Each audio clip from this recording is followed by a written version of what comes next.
जी sir, आज किसानों को जागरूक करने के लिए यहाँ पर कैंप लगाया गया, क्या कुछ कहना चाहोगे और क्या कुछ मुद्दा है और टॉपिक है? मैम, ये जितने भी हमारे किसान भाई हैं वो कहीं ना कहीं तो ये होता है कि किसानों तक एक तरह का जागरूक करने के लिए एक कैंप लगाया जा रहा है। किसान दफ्तर तक पहुँच नहीं पाते तो हम किसानों खेतों में आए, और ये जो हमारे जो किसान हैं ये प्रोग्रेसिव फार्मर, इनके किसानों पे जो टेक्नोलॉजी है उनको ऑन फील्ड हम दिखा रहे हैं।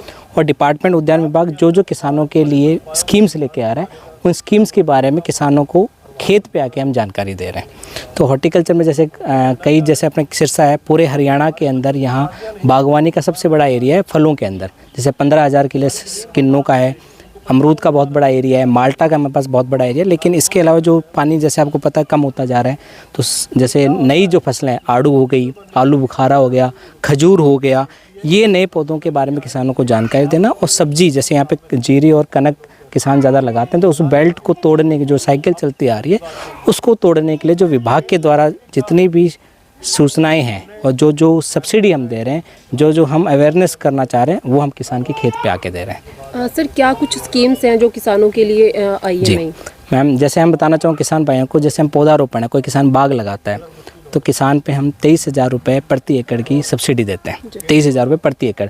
बल्कि किसान अगर कणक लगाता है उस पर कोई सरकार की सब्सिडी नहीं है, कपास लगाता है कोई सब्सिडी नहीं है।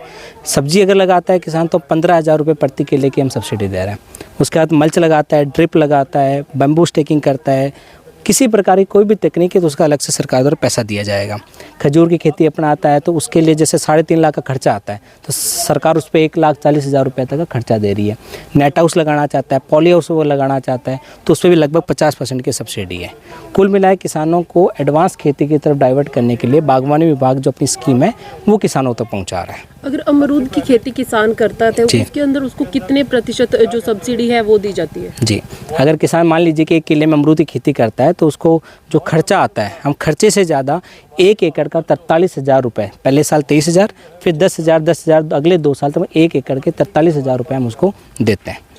और अगर वो वहीं अगर किसान अगर उसको साल में मेंटेन करता है तो 1 किले से 2 साल बाद में या 3 साल बाद के अंदर 2 से 2.5 लाख रुपए प्रति किले के हिसाब से निकाल सकता है। किसान कौन कौन सी अपनी फसलें हैं जो उगा सकता है आपकी? जैसे किसान में अगर सिरसा की बात करूं तो सिरसा अगर फलों की बात करूं तो यहाँ किन्नू भी लगा सकता है, माल्टा भी लगा सकता है और अमरूद, ये बहुत बड़ा एरिया है। लेकिन हम किसानों को जागरूक कर रहे हैं कि आलू बुखारा, खजूर, ये बेर, इन नई फसलों की तरफ भी आए। सब्जियों की बात करूं, जैसे किसान यहाँ पे सामान्य खेती करता है, सब्जी केवल जो मेन सीज़न उस समय लगे कितना, अगर आपको ऑफ सीजन, जब तक किसान ऑफ सीज़न नहीं लगाएगा तो उसको भाव नहीं मिलेगा।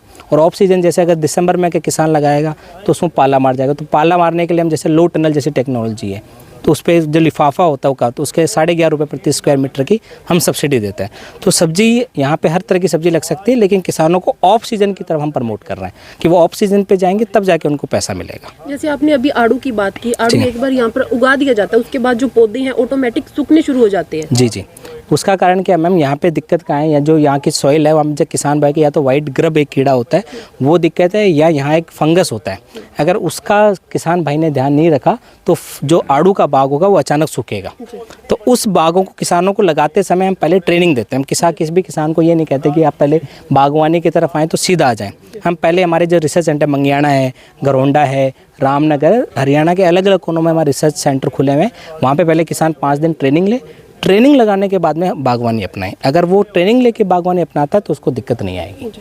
तो किसानों को अगर कोई भी किसान या मतलब ऐसे बाग उगाना चाहता है तो उसको पहले आप लोग पौधे देते हैं क्या तैयार करके? नहीं, पहले इसमें विभाग के द्वारा किसानों को छूट दी गई है कि वो पौधे कहीं से भी ले सकता है, लेकिन शर्त ये होगी हमारी सरकारी नर्सरी से भी ले सकता है, सरकारी प्राइवेट नर्सरी से लेकर। प्राइवेट नर्सरी जो लेगा तो पंजीकरण होना चाहिए। नेशनल हॉर्टिकल्चर बोर्ड एक केंद्रीय संस्थान है, उनसे पंजीकरण होना चाहिए, या हॉर्टिकल्चर डिपार्टमेंट से उनको लाइसेंस होना चाहिए। अगर लाइसेंस है तो वहाँ से ले सकता है। लाइसेंस ये पुष्टि करता है कि इस नर्सरी पे जो पौधा मिलेगा वो उच्च गुणवत्ता का। हॉर्टिकल्चर की जो डिग्री देती है 2006 से डिपार्टमेंट दे रहा है, और पूरे हरियाणा में हॉर्टिकल्चर विभाग ने ही सबसे पहले डिग्रियाँ देना चालू किया था। आज जितनी भी डिग्रियाँ सिरसा जिले में सबसे ज़्यादा उद्यान विभाग की है। इसमें हम जो डिग्री देते हैं किसानों को बाग के क्षेत्रफल के अकॉर्डिंग देते हैं। अगर किसान का 1 एकड़ का बाग है, जिले के 20 एकड़ का बाग है, तो जितना ज़्यादा बाग का एरिया का उसके आधार पर हम सब्सिडी देंगे। अगर किसान अकेला लगाता है तो हम उसको 70% तक सब्सिडी देंगे। अगर वो 4 जमींदार बना के लगाते हैं तो हम उसको 100% सब्सिडी देते हैं। आज हमारा एक कैंप प्रगतिशील किसान है वहाँ पे करने का उद्देश्य यही था, क्योंकि किसान जब तक देखेगा नहीं तब तक वो करेगा नहीं। तो जिसे कहते हैं लर्निंग बाय सेइंग या डूइंग जिसे हम बोलते हैं, वो जब तक देखेगा नहीं तब तक करेगा नहीं। तो हमारा उद्देश्य यही था कि यहाँ पे किसानों को खेत पे आके ये दिखाया जाए कि अच्छी तकनीक कैसे अपनाई जाती है और एक किसान कैसे कम समय में कम क्षेत्रफल में अच्छा मुनाफा कमा सकता है। जो एक किसान है रमेश जी बरुका जी, ये इन्होंने खुद की नौकरी छोड़ के ये खेती अपनाई है। तो अगर वो ढंग से खेती करते हैं और इनका इंटीग्रेशन है, हॉर्टिकल्चर इनके पास है, लाइफ स्टॉक इनके पास है, एग्रोनॉमी इनके पास है, वर्मी कंपोस्ट जो डेयरी का जो काम केंचुए के खाद ये बनाते हैं, तो एक इंटीग्रेटेड काम करें। और जो किसान इंटीग्रेटेड और कम क्षेत्र में सोच समझ के काम करेगा, वही आने वाले समय पर किसान प्रगतिशील अच्छा मुनाफा कमाएगा। जिला स्तर की बात की जाए तो कितने किसान अब तक लाभ ले चुके हैं? हमारे अलग अलग स्कीम में अलग अलग जैसे किसान है, जैसे इस बार अभी इसी महीने की हम बात करें तो हम 271 किसानों को लगभग बागवानी स्कीम का फ़ायदा दे चुके हैं। लगभग हमारे पूरा साल का जो हम किसान को सब्सिडी देते हैं वो कम से कम 10 से 12 करोड़ रुपए की सब्सिडी यहाँ पे बागवानी किसानों को जाती है।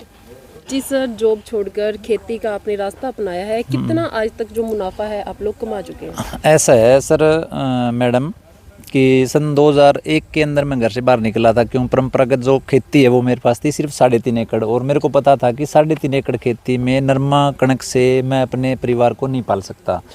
तो 2018 तक मैंने जॉब करी। 2019 में कोरोना आने के टाइम में मैंने अपने मन में ये था कि कुछ कॉन्सेप्ट अपने लगाए जाए कि जो अच्छी इनकम दे और मेरी अपनी जगह में वो होए।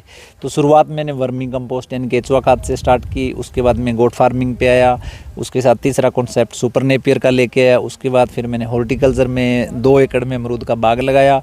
अभी इसी साल 2024 के अंदर उसमें इंटरक्रॉपिंग के रूप में मैंने उसमें मुर्गे और मुर्गियां डाल दी बाग के अंदर, जो फ्री रेंज घूमती है। यानी मेरे की इनकम के जो सोर्स है वो केंचुआ खाद, केंचुआ, गोट, सुपर नेपियर बीज, मुर्गी, देसी मुर्गी के प्योर अंडे, देसी मुर्गियां, मुर्गे और बागवानी, इनसे जो मेरी इनकम है करीब 1.5 लाख रुपए महीना मैं ले लेता हूँ, जो कि घर पे बैठा हूँ, कहीं बाहर जाने की ज़रूरत नहीं है। किसानों के लिए मेरा एक मैसेज है, जो छोटी जोत के किसान हैं उनसे एक निवेदन है कि वो छोटी शुरुआत करे, वो बागवानी से करे, वो गाय फार्मिंग से करे, वो बकरी फार्मिंग से करे, वो केचो फार्मिंग से करे, वो सब्जियों के माध्यम से करे, वो टनल से करे, या वो खजूर से करे या किन्नू से करे, यानी नरमा, कणक, धान, इन चीज़ों से थोड़ा थोड़ा हटके अगर वो शुरुआत करेगा तो किसान की इनकम भी डबल हो सकती है, वो अपने परिवार का भरण पोषण अच्छी तरीके से कर सकता है और अपना जीवन यापन और एक सेटिस्फेक्शन रह सकता है, उस पर प्रेशर नहीं रहेगा। क्योंकि गवर्नमेंट जॉब की बात करें ख़त्म हो रही है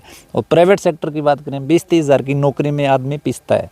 इससे बढ़िया है कि वो अपना छोटा स्टार्टअप कर ले, चाहे मशरूम का कर ले, मछली पालन, मुर्गी पालन, बागवानी, काम बहुत है। आज एक स्पष्ट मैसेज भी है किसानों के लिए, कोई भी किसान, युवा, लड़का और किसान अगर कहता है कि मेरे पास 1 कनाल जगह है या 2 कनाल जगह है या 1 एकड़ जगह है, उसको मैं बेरोज़गार नहीं मानता, उसको काम करना पड़ेगा, वो उतनी जगह में भी काम कर सकता है। उसके लिए डिपार्टमेंट भी बैठे हैं, हॉर्टिकल्चर से, KVK से अपने पुष्पेंद्र जी हैं, देवेंद्र जी जाखड़ हैं। दूसरा यूट्यूब और गूगल पे है, हर कॉन्सेप्ट की जानकारी सीखने के लिए एंड्रॉयड फ़ोन हर किसान के पास है। तो इसमें से सीख के अगर उसको लगे कि मेरे को विजिट करना है तो वो फार्म पे मेरे पास आके भी विजिट करके इसकी प्रॉपर जानकारी लेके ये काम वो स्टार्ट कर सकता है। तो अगर वो साथ जुड़े 2 महीने, 4 महीने, 6 महीने, अगर हम भी उसका पूरा सपोर्ट करेंगे, उसकी ट्रेनिंग में सपोर्ट करेंगे, उसका फार्म विजिट करेंगे, उसका सक्सेसफुली जब तक चलेगा तब तक हम उनके साथ रहेंगे। तो किसानों को मैसेज है कि वो शुरुआत करे लेकिन थोड़ी थोड़ी करे। तो सर ये आइडिया कहाँ से और कैसे आया जी आपको? ये आइडिया इसलिए मजबूरियों में आता है आइडिया, क्योंकि पता था कि खेती थोड़ी है, सरकारी नौकरी मिलनी नहीं, अगर मिलेगी तो भी मेरे सपने पूरे होने नहीं। इसलिए यूट्यूब और गूगल से मैंने देख के सारे कॉन्सेप्ट शुरू किए हैं। दूसरा, डिपार्टमेंट में जब मैं गया कि मेरे को वर्मी कंपोस्ट पालन करना है तो वहाँ पे मेरे को अच्छी सपोर्ट मिली। KVK में गया, बागवानी के लिए गया, जो टैंक मेरे को मिला वो सब्सिडी मिला, ड्रिप इरिगेशन सब्सिडी पे मिली, पौधे मेरे को सब्सिडी पे मिले, वर्मी कंपोस्टिंग का, गोट फार्मिंग का। जब मेरी अच्छी इनकम स्टार्ट हुई तब मैंने धीरे धीरे इन कामों को 5 साल में बढ़ाया। अचानक से मेरे पास इतना पैसा नहीं था कि ये काम मैं कर सकूं, पर जैसे जैसे घर भी चलता गया, कुछ इनकम भी आती गई, उसी को मैं रोटेट अपने बिजनेस में करता गया। तो इसीलिए बिजनेस बढ़ रहा है। और आने वाला जो 2025 का जो वो मेरा टारगेट है वो करीब 50 से 60 लाख रुपए सालाना खर्चे निकाल के इनकम जनरेट करने का है। सर एक ही साथ आपने इतने बिजनेस शुरू कर रखे हैं, तो किस प्रकार से मैनेज कर पाते हैं? मैनेज करने में कोई प्रॉब्लम नहीं है। आप छोटे से स्टार्ट करके चलोगे वो मैनेज भी होएगा। आज गृहस्थी के अंदर हर किसान मैनेज कर रहा है। उसके घर में गाय भी है, उसके घर में कुत्ता बिल्ली भी मिलेगा, उसके घर में भैंस भी है, उसके घर में 4 बच्चे भी हैं, वो स्कूल भी जाते हैं, उसके घर में बूढ़े बुजुर्ग भी हैं, वहाँ भी मैनेजमेंट चलती है ना, क्योंकि चलाना पड़ता है काम। दुकान के अंदर, शोरूम के अंदर, फैक्ट्री के अंदर मैनेजमेंट ही बेटर तरीका है कि वो सक्सेस की ओर जाएगा। मैनेजमेंट आपको रखनी पड़ेगी। मैनेजमेंट सीखने के लिए आपको जहाँ प्रॉपर जो आदमी काम कर रहा है या सीख रहा है वहाँ पे जाके आपको सीखना पड़ेगा। तो अगर दिमाग में है कि मेरे को करना है, जब सब कुछ है दिमाग में है कि घर बैठे सब कुछ मिले, तो कुछ नहीं मिलेगा। स्टार्ट करने से कुछ नहीं होएगा, उसको प्रॉपर सीखने की तरफ जाएगा तो सब कुछ होएगा।